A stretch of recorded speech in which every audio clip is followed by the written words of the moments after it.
Talk about low-budget flights, no food or movies, I'm out here. I like running better. Hello, YouTube viewers, and welcome back to another video. So today we're going to be going over a topic that has definitely got me worried, and that is Sonic's future. But before we get into that, I'd like to thank you all for the support I've been getting. Remember to follow me on Casting Club because I'd like to get something on that. But anyway, without further ado, let's do it to it. Okay, so we're gonna begin with Sonic Frontiers, which released almost 2 years ago. Boy, I liked Sonic Frontiers a lot when I first played it, and you know what? Playing it again, I still really like it. It could definitely be improved, but I think the gameplay was really good. But the story is, oh boy. I didn't realize just how big a ripoff this was of the Breath of the Wild until I actually heard about it. Yeah, this is a straight ripoff. And even when I did enjoy this game's story when I first played it, there were still things I really didn't like. That scene of Sage looking at Sonic and Tails, yeah, that was so stupid. And I think the entire idea of Eggman becoming a father is completely ridiculous. And you could say, but it makes him more than a Saturday morning cartoon villain. And to that I say, that's incredibly ridiculous. One, the Spectacular Spider-Man was a Saturday morning cartoon. That's not a valid argument for anything. And I know what you mean, but it's still stupid. Villains can just be pure evil. Villains don't need to be sympathetic. And the more we make villains sympathetic, like Pixar or something, the harder it is to take them seriously. I mean, isn't that one of the reasons why we all loved Puss in Boots: The Last Wish? And you could say, well, you're an Archie fan. Eggman had kids in that, kind of. And yeah, but that was done very differently. Eggman viewed his son and daughter, Adam and Mecha, as more of his cool creations that were useful in anything. And once they were dead, he just really didn't care. He mourned M barely, but when he thought that she was against him, he just immediately told her, self-destruct, without a second thought.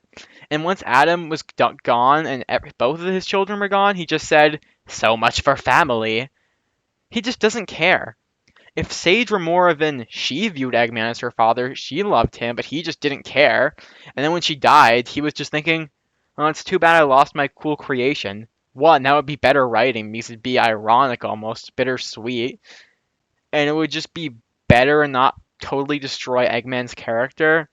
Oh, and yeah, we should have gotten more of Eggman in cyberspace because nothing's done with that. What, those cyberspace logs? I mean, interesting as those are pretty much just fan service.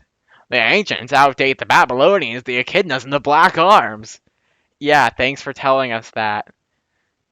If we find these and care enough to listen to these, we probably know what those are. What does that have to do with anything? Or, I never really knew my cousin Maria. Okay, what does that have to do with anything? How is that relevant to this story in the slightest? Maybe if these were more of Eggman's actual mental state or something, of him slowly going insane like he claimed to be, instead of him just mumbling on about things he just read on the Sonic Wiki. Oh boy. I like the voice actors in this game at least. I like this cast a lot more than most people, and outside of Knuckles, this is my second favorite Knuckles voice though. These are my favorite voices for all these characters, so it's good to know they got good voices at least, and I'd say these are their best performances outside of Sonic Boom. I wish Roger Craig Smith did more of a Sonic Dream Team, which he would do later than what he did here, but that's the director's choice, the scriptwriter's choice, not his choice. I think Colleen O'Shaughnessy did a really good job as Tails, with Cindy Robinson's decent as Amia. I wish Eggman were more eccentric and more interesting and exciting so that he didn't sound so monotone all the time. But I like Dave B. Mitchell as Knuckles, he's pretty good. But yeah, this game is just, we're supposed to believe all the characters develop, but instead all they do is talk about developing instead of actually developing. It's another, we'll be better next time, guys. Haven't we had enough of these already? It's always, we'll be better next time. Look at Sonic Generations. Okay, the game had some great gameplay, but the story was pretty much non-existent. Don't worry, guys. We'll get it next time. Then we got Sonic Lost World.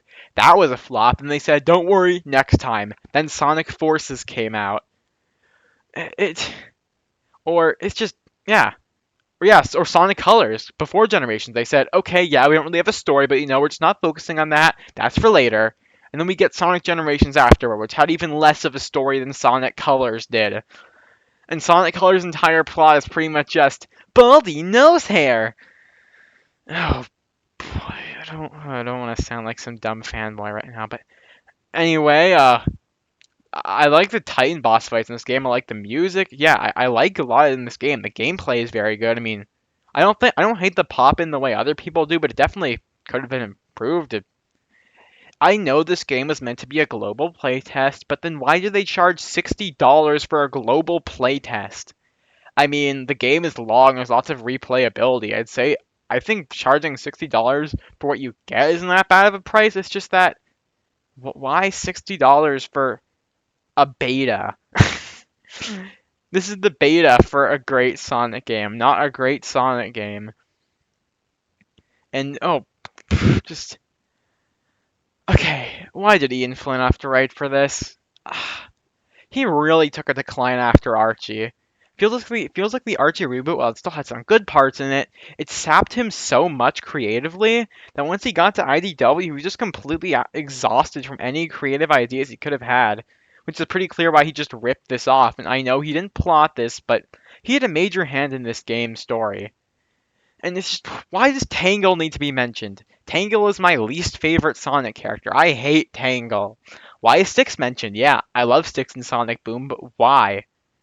Why does every single Sonic character need to be referenced here? Except for Blaze, I guess. She's not mentioned, but yeah, why? Why? This game is so confusing. And while I think a Sonic Frontiers sequel could be good, I'm glad they're actually following this up story-wise whenever the next game comes out, but well, at least we got multiple playable characters out of the Final Horizon. Here's to hoping that Silver and Blaze are in it. Blaze will probably be in it. I want Sonic, Silver, and Blaze to be the playable characters. Shadow, we're getting Shadow Generations. They don't need Shadow right afterward. Okay, but then the movies. Oh boy. I saw the first Sonic movie in the theater. I thought it was fantastic. I really loved it. Then 2 years later, the second movie came out. I was super excited for it. The trailers looked cool. I loved the first movie.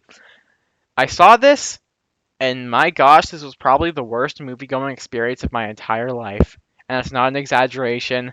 I hated the second Sonic movie. And I was wondering, but okay, yeah, the second movie is a vaguely better Sonic. Okay, it's a lot better of a Sonic movie, but it's still a bad Sonic movie. But the first movie's a better movie, so I'd rather watch that.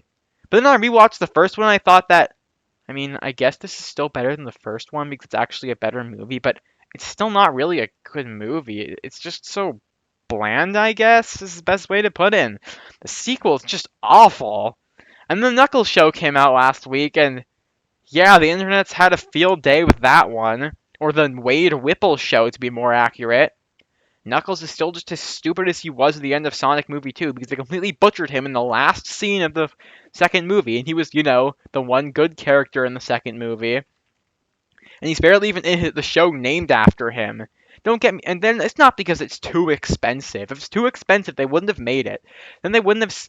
They willingly made a show about the random cop sidekick from the movies who, when I saw the second movie, I was just surprised. Wait, who is this guy? Why does he have such a big role? And then I rewatched the first one and realized, oh, he was in the first Sonic movie. He was just barely in it and just there for a quick laugh.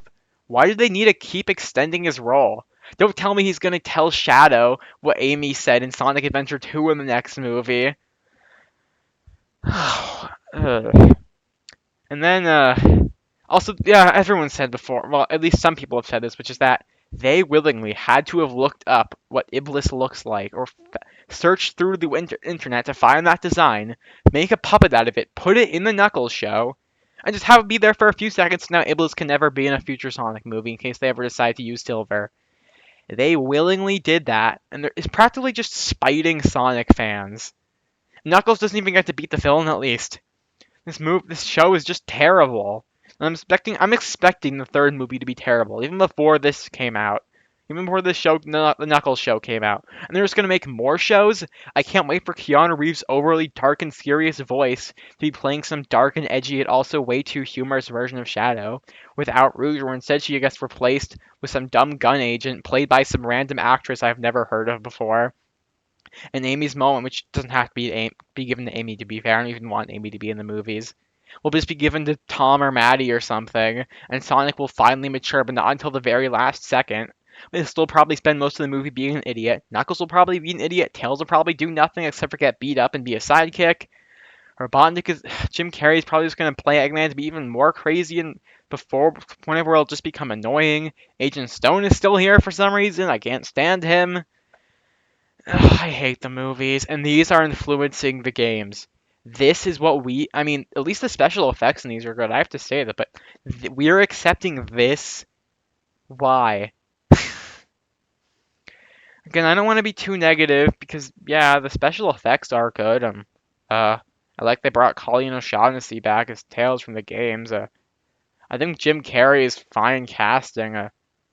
Ben Schwartz isn't a good Sonic at all, but it's mostly his script. I like they have warp rings, but I bet most people don't even know where those actually came from. Okay, then there's IDW. I am not exaggerating when I say the fact that the IDW comics are the single worst thing to ever come out of this franchise. They are absolutely terrible and I hate them. Moving on. Okay, no, we're not going to move on. I want to get through this section as quickly as possible because I do not want to talk about these comics any more than I have to. When I first read these, I heard, whoa, Ian Flynn's writing them, Tracy Yardley does some of the artwork, so is Jamal Peppers, and Jim Amos is inking a few of the issues, and people say it's absolutely amazing. It's great. I'm thinking, wow, the people who made Archie Sonic along with some new people get their own Sonic comic. They get to do its own thing. That sounds so cool. And then I read it, and I was, oh, okay, okay. First of all, the art. The artist must change every issue or every other issue. If you read this in the graphic novels, even just month to month, the artwork is so inconsistent. This is a far cry from Jack Kirby doing 102 issues of Fantastic Four without a break.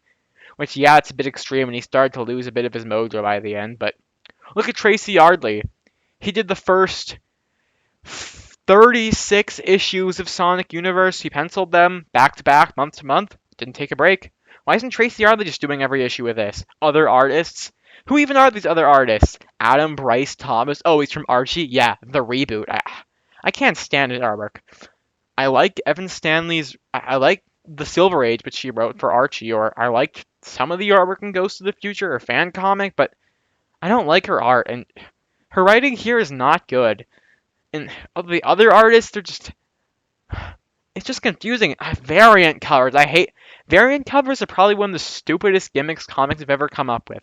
It's as stupid as the volumes. Look, guys, it's the Amazing Spider-Man Volume 17, Issue 28. Well, I'm glad Sonic hasn't done that. They probably will eventually. They keep forcing in the Zeddy. The characters are either annoying, boring, or annoying and boring. Usually both. This is a terrible version of Sonic's character. He just tells Surge this Scourge knockoff who I already hate just because of that. I mean, combined with the fact that she's boring, but she was kidnapped, I guess, by Dr. Starline and probably tortured or something, and now is turned into a living weapon, which, hey, another Archie ripoff. And then Sonic just tells her straight in the face as he looks all smug, yeah, well, you see? Well, I don't think we should ever kill. Okay, yeah, I don't want Sonic to kill, but we shouldn't ever even arrest people like Dr. Starline and Eggman because everybody has good in them and deserves to be free and it gets unlimited second chances just because I say so and I'm so great. Every single thing I say is great and right just because I say so. That is Sonic's character in IDW. Can't convince me otherwise. But that's only under Ian Flynn, because when Evan Stanley writes Sonic, he's a stupid, childish brat. Let you pick which one is worse. Tails isn't an annoying sidekick, but instead he just does nothing. Because isn't that just fun? Knuckles is hardly in these. Silver, okay, I actually like IDW Silver, but he's portrayed to be a little too goofy and not serious enough. Or I like Blaze though. I've got no problems with how Blaze is characterized here. In fact, the only 3 stories in this entire comic I even like are the ones Silver solo stories. Victory Garden, which is about Silver and Blaze, written by Evan Stanley. Silver talking to SBO, which was written by Evan Stanley. And then Ian Flynn's One Good comic post 2017, which is Silver and Blaze. Yeah, do you see a pattern? 2 out of 3 of these stories are out Silver and Blaze. Who knew that when you have the two single good characters, that you could actually get a good story out of it? And I mean, Eggman in the comic is good, but he's not great. Omega is good. I just wish he weren't as vicious. Him not liking organics is one thing, but him just absolutely hating them is not a good writing choice. And the fact that these comics are spewing their ugliness into the games, into the mainstream, even though hardly anybody reads this except for the series' hardcore fans. And why are these the Sonic comics of the modern age? I am 100% positive if Archie came out today instead of back when it did, it would be super well received. People would love it. And even IGN loves Archie. IGN, they said that in 2009 when they, the guys that get, at the same time they gave Sonic and the Black Knight a lower score than Sonic 06. Yeah, those guys. And oh, and oh gosh, what was the? Oh yeah, I mean Archie was actually apparently popular in early online forums, but that's so long ago. The point is, we're stuck with this terrible comic that I hate, that's trying to whatever it can seemingly to ruin the franchise. But I can at least comfortably say there's no way this is even going to last half as long as Archie. With the death of decline in the comic industry, and the fact that this is IDW, not Archie. This is a much smaller, weaker publishing company that hasn't existed since the 1940s, with much lower sales. Yeah, at least I can say that sooner or later this comic is going to be gone, and I am going to praise its downfall. So now I'm just going to show you a bunch of bios I wrote of what I consider to be the 13 main Sonic characters, I suppose. How I think they should be characterized going forward, and yeah, I guess you can pause the video and see how they're characterized, but I think I'll just read them. Sonic is the fastest thing alive and can do all sorts of crazy things with his incredible speed. He is a laid-back, cocky, and carefree guy. While he does love to be free and endlessly run, sometimes he likes to just sit back and enjoy the moment. He cares a lot about others in the world, but also has a wisecracking attitude and has no issue speaking his mind. He can even get pretty angry sometimes. But he's kept in check thanks to his friends who he really does care about, even though he teases them sometimes. When you've got speed like him, you feel as if you can do anything. Tails is one of the smartest guys in the world and is an excellent pilot and mechanic. He used to be teased for having two tails, which is where he got the name Tails, and it was called a freak, but after meeting Sonic, he learned to see his mutation as a strength, using it to fly. He's also quite a genius and has built many different things. He's also very optimistic, trying to be his own hero, much like Sonic, who he views as his big brother. Although he doesn't want to be in the shadow forever, when he's needed to, he's really proven himself as a hero. Knuckles is one of the strongest guys in the world and is able to climb almost any surface as well as glide long distances. He's also the last of his kind and lived alone for a long time defending his home, Angel Island, and the powerful gemstone, the Master Emerald.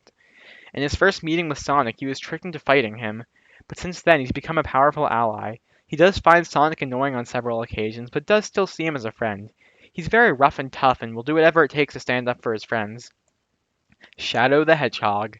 Created over 50 years ago by Dr. Eggman's grandfather and some aliens, Shadow is the ultimate life form. Not only is he powerful, but he can't get sick. He's also as fast as Sonic and can tap into chaos powers. He was asked by his best friend, Eggman's cousin Maria, to save the world and its people before she died. While Shadow initially protected the Earth simply because he was asked to by a friend, he grew to love it very quickly. Despite his seemingly mean exterior, he truly does care for others, especially his teammates Rouge and Omega. But he does love a good rivalry and challenge. Rouge is a smart and stealthy flyer who is also a former thief, although she prefers the term treasure hunter. She's also pretty tough. She joined Gun to work off her criminal record, but ended up staying and becoming one of their top agents. She formed a sibling bond with Shadow when she was sent to infiltrate his alliance with Dr. Eggman. She also really loves jewels, and at one point tried to steal the Master Emerald where she met Knuckles. She developed a crush on him and still continues to mess with him. She still has a close bond with Shadow and works alongside him and Omega as Team Dark, but her arrogance does get the better of her a lot. Omega. Created as the final member of Dr. Robotnik's E-Series robots, Omega was created to be the ultimate fighting machine. This gave him a complex considering it was true. He is loaded with firepower and is very strong. However, all he was ever used for was to guard a capsule containing a thought-to-be-dead Shadow. He was so angry because of this that when he was offered to join Shadow and Rouge, he instantly accepted. While he initially joined just as an excuse to destroy inferior robots, he did become close with his partners and calls them the only fleshlings he can tolerate. However, his new kindness didn't translate anywhere else, as he still loves destruction. Silver. Silver is a powerful young sidekick with telekinetic abilities from 200 years in the future. He traveled into the past to save it, and did thanks to the help of Blaze, Sonic, and a few others. With his future saved, he now lives in the present with his friends. Due to where he came from, he's able to appreciate the world in ways nobody else can. He's very optimistic and a little naive, but his friends, especially Blaze, who he's a bit of a crush on, see this as part of his charm. No matter what, Silver will protect his friends in his world. See what I did there? His world. Blaze is a princess from the Soul Dimension and possesses fire powers. She's also the guardian of the Soul Emerald. This job has made her a little closed off, but she can open up to others. She learned the meaning of friendship from Sonic and has formed close bonds of her own, notably with Silver. She thinks his optimism and naivete are cute, but she still does act cautious and serious most of the time. Since she has saved her world, she regularly visits Sonic's and is there with her friends even more than her home dimension. While it may not seem so, you can always count on Blaze for a trustworthy, loyal friend. Amy. Amy is a kind, empathetic girl. She's always trying to be kind to people, but sometimes she can get in over her head. She wields a magical Pico hammer that is very strong. Nobody knows where she got it, though. She used to have a massive crush on Sonic, but after so long, she's moved on from him for good. She isn't always super involved in things, but is always eager to help her friends. She's also always trying to see the good in people, which has worked in her favor before. Vector. Vector is the tough, loudmouth leader of the Chaotic Detective Agency. He's pretty strong, but dumb. Not super dumb, but very hard-headed.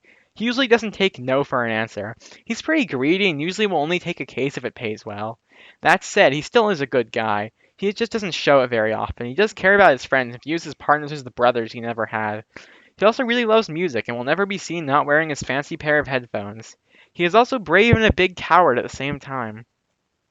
Espio is a quiet, stealthy, quick ninja. He tries not to get involved in the fights between Vector and Charmy, or Vector's attitude problems. He does, however, step in to stop them. He's a caring guy, but tends to keep his emotions to himself and meditate. He's the logic in the chaotics, and usually questions when things get weird. That said, he does go along with whatever is happening a lot of the time. Espio is very calm, but can get angry. He can also be very kind, he just doesn't need to show it a lot of the time. Charmy. Charmy's able to fly and can attack people with one mean stinger. He's by far the youngest member of the Chaotix. Because of this, the others tease him sometimes, but he can still prove himself. He's definitely the most cheerful Chaotix member, but his cheeky impatience can get him into trouble a lot. Despite all this, the Chaotix agree there would be no team without him. Dr. Eggman, originally called Robotnik, is Sonic's oldest and worst enemy. He's incredibly smart and probably the smartest man in the world. But he is pure evil. Nobody has ever tried to turn him because they all know it's impossible. He has been obsessed with world domination for years and will not let anyone stand in his way. He has been fighting Sonic for so many years that he pretty much views the back and forth as a game. He does have a quirky side though, and it can be a little goofy sometimes. That's all for now, and as always, keep on juicing!